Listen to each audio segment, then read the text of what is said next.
You can ring my bell, ring my bell. Come on, honey. Blind buys. Are they worth it? Should you do it? Are they even important or relevant in 2020? Let's find out. Let's dive in and see why you should still do blind buys. Let's go.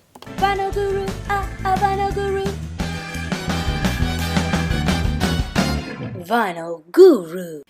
Blind buys. Should you do it? Should you bother? Should you waste your money? Should you gamble? Because in a way, it is kind of like gambling.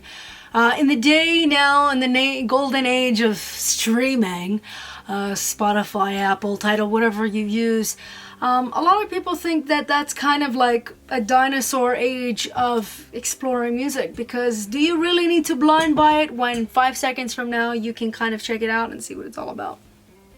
Fair enough. Fair enough. But I still do them. I still love them. You just never know. You could just stumble upon your next favorite record, your next favorite artist. You never know. And I'll give you some of the reasons why you should still give in to blind buys, because trust me, darling, they're worth the squeeze. Let's dive in. Okay, so blind buys, right? You're probably thinking, really? In the day and age of streaming and Spotify and all of that, do I even really need to think of that? Is that an old ethos? A dead memory of the past, you know, to do that kind of thing? I hear you. I hear you on that, and to be honest with you, yes to a lot of it. I mean, especially now that vinyl is expensive now. It's way more expensive than when I first started. I remember buying new arrivals for like $12, $11 brand new, fresh. And I know some of my friends would say, well, I used to buy records for like $5, $2.99 new. So I hear you on that too, honey. But now that they're around $30 to $40, I hear you as to not wanting to go there. But you know what, honey? There are so many other used records you can actually experiment on and that you would love, you know? Doesn't always have to be a brand new record. It can be something more in the used section that looks kind of enticing and titillating. Let me give you the breakdown as to why you should dip into the blind buy world and why it's still something to be seduced by. So when you're first buying a record, first thing you do, I mean, honestly, is look at the cover, you know? I know they say don't judge a book by its cover, but honestly, in the world of vinyl, you kind of have to. Because it gives you an idea of what is to be expected, you know? You look at it, you see, okay, ooh, what's the vibe? What am I getting? Who and what? First off, let's just talk completely ABCs right now. Just the font. The font in general will kind of almost tell you sometimes what it can be like. I know some of you are thinking, what the hell? Just stay with me. This one, for instance, Donna Summer Live and more, gives you that, you know, out there disco feel. Here's one by Peggy Lee, and it gives you that, you know, it gives you that real 50s feel. That's just how a lot of great 50s fonts were like, you know. Here's another one. Actually, we'll get back to this one because that was a recent blind buy of mine that I actually adored, and we'll get into why. Here's one that, you know, Lee Moses. You can see, you know, the font is kind of, it's not as soul as one can get in terms of soul font, but you can just get the vibe of the cover. You know, you look at the cover, you're kind of, you're sitting there really thinking, you know, like, wow, this looks interesting. Okay, this guy looks tired, depressed, sick of his wife and kids. I want to listen to it, you know. Kind of looks intriguing.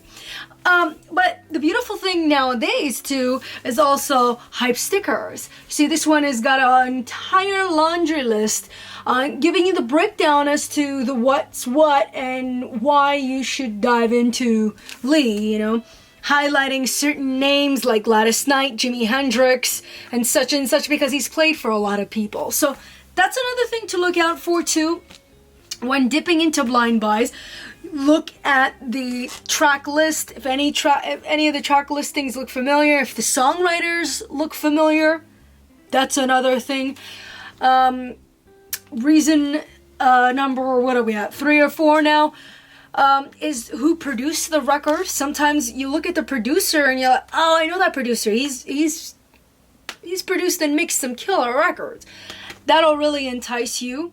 So there's a lot to it. You know, for me as well, at times it is the strength of the label that entices me. I might not know the record. Like, for instance, I did not know Orchestra Novel, Canta y Encanta. I did not know this. But I went for the strength of the label on this one because I adore Fania Records. I put out a lot of great, Latin stuff. So I chanced it, and I'm glad I did. And the other thing is that, used records, they don't cost as much as these newer records. So keep in mind on that too. Don't be afraid to kind of, gamble on records, especially when they're a little bit more on the cheaper side. Go for it. If the strength of the label is there, if it's giving you kind of the... Okay, for instance, with this one, another thing to look out for is look at the musicians. Do they look... I know this sounds really judgmental, but they look kind of interesting because look at the pairing, okay? We've got like a white-looking dude, a Latino guy, a black guy. What's going on? I love it. Really great soul stuff did that. Cats like Sly and the Family Stone, they had like white people, black people, all kinds of people, man. Those are cool records. Always get multi-race records. There's a reason why they all came together, and it's for the geniusness called music. Usually gorgeous records. But honestly, this looked kind of great. It looked kind of out of this world, literally. I loved it. I'm like, what kind of extraterrestrial shit is this? And I look also at the year in which it came out. I have a certain fixation on certain decades. So... I look at the label, I look at the year, I look at all these things. All these things are going to diagnose to you if this petri dish is worth the bacteria on your fingers. You know what I mean? So much to look out for when it comes to blind buys, but honestly, well worth the squeeze. Usually, always. When you've diagnosed the record properly. So I'll give you an idea of how this blind buy method worked for me many moons ago, as this blind buy method was passed down to me through my uncles. But it's really, really important to diagnose a record because sometimes, my God. Like I said, this is, okay, for example, with this example that I'm going to show you, this artist became one of my favorite female artists of all time now. But here we go, okay? For instance, Exhibit 1, Nancy Sinatra. I mean, she's classic. She's classic, honey. But what did you do to kind of analyze and appreciate and adore this type of record and any other Nancy record? Is this. So one, you look at her name, Nancy Sinatra, okay, you're like, okay, she must be related to Frank. Somehow there has to be a correlation. Especially when you look over here, dear, and you see that, there's Dean Martin, Lee Hazelwood, and a very close relative. Definitely has got to be connected to Dean Martin, and not sure, because how else is it gonna know? Now, it's on the Reprise label, so I knew, okay, well, damn, Reprise puts out great stuff in this era. They were really killing it, and also, you want to check out, who it was produced by. It was also produced by Lee Hazelwood, whom I simply adore. So, a lot of wins, no losses so far. Became one of the best. I'm just saying, when you self-diagnose like this, it really saves you the headache.